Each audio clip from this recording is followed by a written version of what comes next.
Bonjour à toutes et à tous, bienvenue dans cette nouvelle parole de foi. Aujourd'hui, nous voyons cette parole de Jésus où il dit « Je suis le bon berger ». Donc, nous lisons dans Jean 10 au verset 11 à 18, ces versets où Jésus va dire qu'il est le bon berger. Donc, il est écrit « Je suis le bon berger. Le bon berger donne sa vie pour ses brebis. Mais le mercenaire, qui n'est pas le berger, et à qui n'appartiennent pas les brebis, voit venir le loup, abandonne les brebis et prend la fuite. Et le loup les ravit et les disperse. Le mercenaire s'enfuit parce qu'il est mercenaire et qu'il ne se met point en peine des brebis. Je suis le bon berger. Je connais mes brebis et elles me connaissent, comme le Père me connaît et comme je connais le Père. Et je donne ma vie pour mes brebis. J'ai encore d'autres brebis qui ne sont pas de cette bergerie. Celles-là, il faut que je les amène. Elles entendront ma voix et il y aura un seul troupeau, un seul berger. Le Père m'aime parce que je donne ma vie afin de la reprendre. Personne ne me l'ôte, mais je la donne de moi-même. J'ai le pouvoir de la donner et j'ai le pouvoir de la reprendre. Tel est l'ordre que j'ai reçu de mon Père. Dans la dernière parole de foi, nous avions vu que Jésus était venu pour que ses brebis aient la vie. Et à travers ce nom du bon berger, Jésus nous montre comment il a permis que ses brebis aient la vie. Il dit qu'il donne sa vie pour ses brebis. C'est par le don de lui-même que ses brebis ont pu avoir la vie. C'est par son sacrifice. Et voyez vraiment l'analogie que nous pouvons faire avec le berger qui protège ses brebis et qui est même prêt à donner sa vie pour chacune d'elles. Il est prêt à se sacrifier pour chacune d'elles. Mais voyez que Jésus n'est pas seulement un berger comme les autres, il est le bon berger. Il donne sa vie pour ses brebis. Il est le berger par excellence qui s'est sacrifié pour nous donner la vie. Le bon berger, Jésus, s'est sacrifié pour chacun d'entre nous sur cette terre. Une deuxième chose que Jésus nous montre à propos de lui, le bon berger, c'est qu'il n'est pas comme un mercenaire, qui ne se met pas en peine des brebis. Mais Jésus se soucie de chacun d'entre nous. Il désire prendre soin de chacun d'entre nous. Et même si, parfois, le diable cherche à semer le trouble au milieu de nous, le loup vient dans la bergerie, eh bien Jésus nous protège et fait fuir ce loup. Il n'est pas comme un mercenaire qui va s'enfuir en même temps, mais il va rester au milieu de ses brebis et les protéger. Dans un autre passage de la Bible, Jésus montre au travers d'une parabole que, comme un berger, il va chercher la brebis qui est perdue. Même s'il y en a encore 99 autres dans l'enclos, il va chercher celle qui est seule, qui est perdue.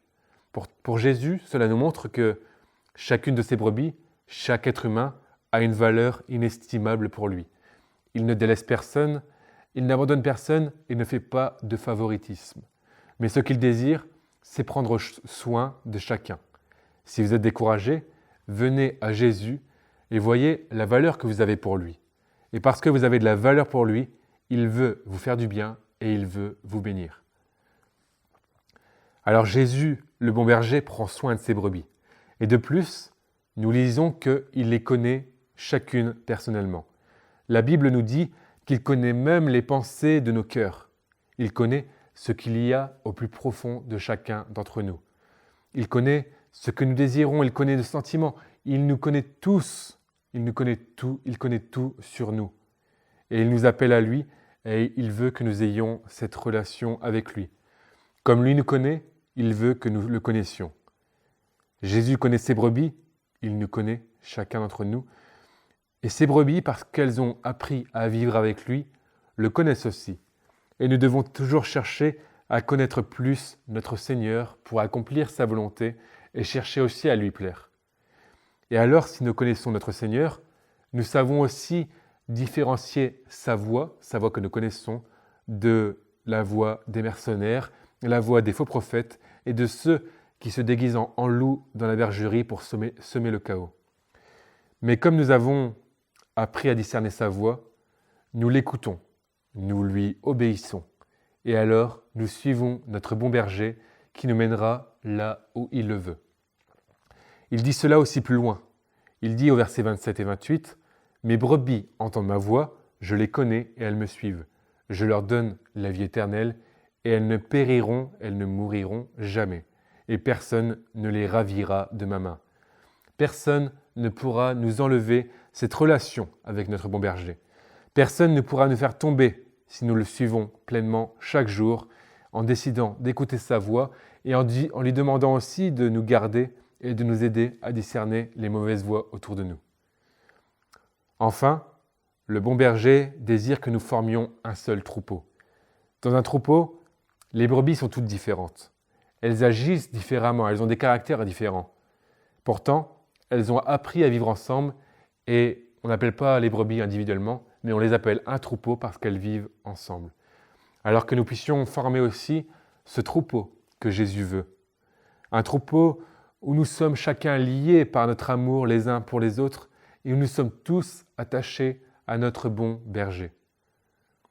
La Bible utilise une autre métaphore pour parler de son Église et de son unité. Il est écrit « Vous êtes le corps de Christ et vous êtes ses membres, chacun pour sa part. » C'est vrai, nous sommes les membres du corps de Christ. Et Jésus est la tête, et chacun de nous, ses membres, devons être liés à Jésus qui est la tête, parce que sinon, nous ne pouvons rien, nous ne vivons pas. Et de plus, on voit que Jésus est le bon berger, celui qui dirige son Église, et qu'il a placé en dessous de lui des pasteurs que l'on appelle aussi des bergers, pour diriger ses brebis vers lui, le bon berger. Alors que le Seigneur soit béni, qu'il puisse se servir de nous aussi pour aller parler de lui, le bon berger, aux brebis encore perdues dans ce monde, à ceux qu'il veut qu'elles deviennent ses brebis. Parce qu'il y en a encore, le temps n'est pas encore venu où Jésus doit venir et certains doivent encore être sauvés.